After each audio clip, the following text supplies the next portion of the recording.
competitive pressures make actors more willing to accept the risk of extinction.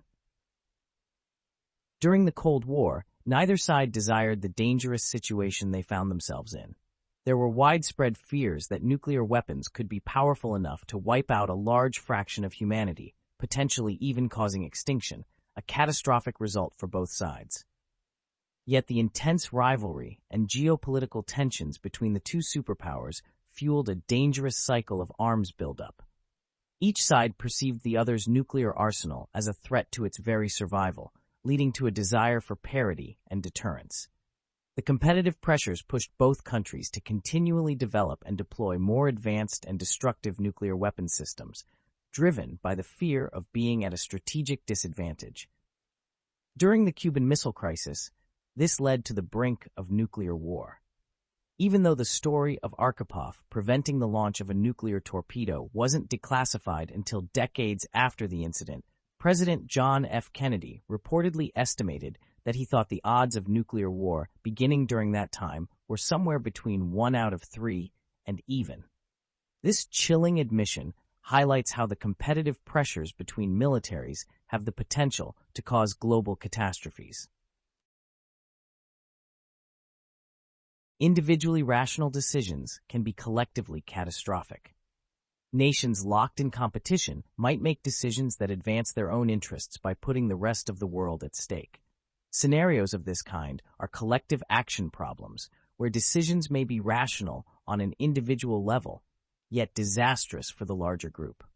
For example, corporations and individuals may weigh their own profits and convenience over the negative impacts of the emissions they create, even if those emissions collectively result in climate change. The same principle can be extended to military strategy and defense systems. Military leaders might estimate, for instance, that increasing the autonomy of weapons systems would mean a 10% chance of losing control over weaponized superhuman AIs. Alternatively, they might estimate that using AIs to automate bioweapons research could lead to a 10% chance of leaking a deadly pathogen. Both of these scenarios could lead to catastrophe or even extinction. The leaders may, however, also calculate that refraining from these developments will mean a 99% chance of losing a war against an opponent. Since conflicts are often viewed as existential struggles by those fighting them, rational actors may accept an otherwise unthinkable 10% chance of human extinction over a 99% chance of losing a war. Regardless of the particular nature of the risks posed by advanced AIs, these dynamics could push us to the brink of global catastrophe. Technological superiority does not guarantee national security. It is tempting to think that the best way of guarding against enemy attacks is to improve one's own military prowess. However, in the midst of competitive pressures, all parties will tend to advance their weaponry, such that no one gains much of an advantage, but all are left at greater risk. As Richard Danzig, former Secretary of the Navy, has observed, the introduction of complex, opaque, novel, and interactive technologies will produce accidents, emergent effects, and sabotage. On a number of occasions and in a number of ways, the American national security establishment will lose control of what it creates. Deterrence is a strategy for reducing attacks, not accidents. Cooperation is paramount to reducing risk.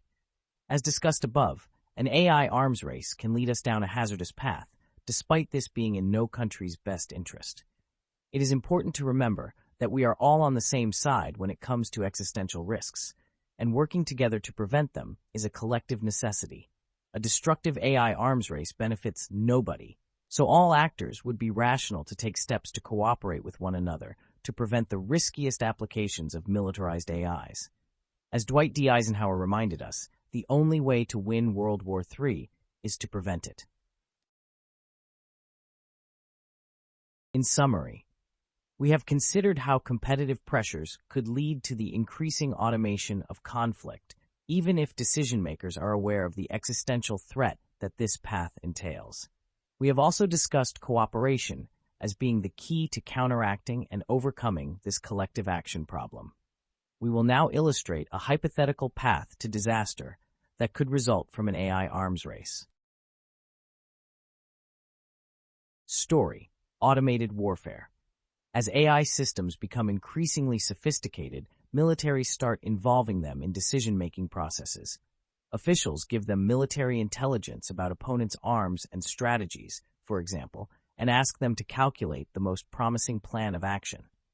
It soon becomes apparent that AIs are reliably reaching better decisions than humans, so it seems sensible to give them more influence. At the same time, international tensions are rising, increasing the threat of war. A new military technology has recently been developed that could make international attacks swifter and stealthier, giving targets less time to respond. Since military officials feel their response processes take too long, they fear that they could be vulnerable to a surprise attack capable of inflicting decisive damage before they would have any chance to retaliate. Since AIs can process information and make decisions much more quickly than humans, military leaders reluctantly hand them increasing amounts of retaliatory control, reasoning that failing to do so would leave them open to attack from adversaries. While for years military leaders had stressed the importance of keeping a human in the loop for major decisions, human control is nonetheless gradually phased out in the interests of national security.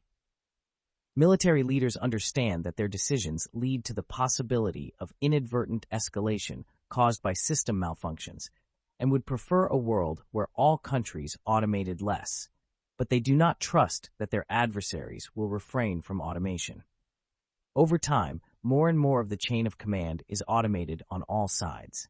One day, a single system malfunctions, detecting an enemy attack when there is none. The system is empowered to launch an instant retaliatory attack, and it does so in the blink of an eye. The attack causes automated retaliation from the other side, and so on. Before long, the situation is spiraling out of control, with waves of automated attack and retaliation. Although humans have made mistakes leading to escalation in the past, this escalation between mostly automated militaries happens far more quickly than any before. The humans who are responding to the situation find it difficult to diagnose the source of the problem, as the AI systems are not transparent. By the time they even realize how the conflict started, it is already over, with devastating consequences for both sides.